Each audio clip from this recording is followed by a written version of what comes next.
உங்கள் வீட்டு முருங்கை மரத்துலையும் இந்த மாதிரி நிறைய கம்பளி பூச்சி இருக்கா?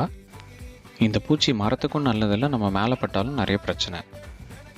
இந்த பூச்சிங்களை ஈஸியாக கிளியர் பண்ணுறதுக்கு இந்த மாதிரி துணி சோப்பை ஒன்று இல்லைன்னா 2 மக்கு தண்ணியில் நல்லா கரைச்சி எடுத்துக்கோங்க.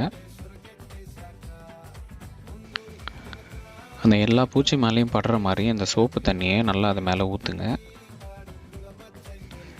அந்த பூச்சிங்க மேலே ஒரு மாதிரி ஃபர் மாதிரி இருக்கிறதுல அவ்வளோ ஈஸியாக தண்ணியில் நனையாது, அதனால் கொஞ்சம் கொஞ்சமாக ஊற்றணும்.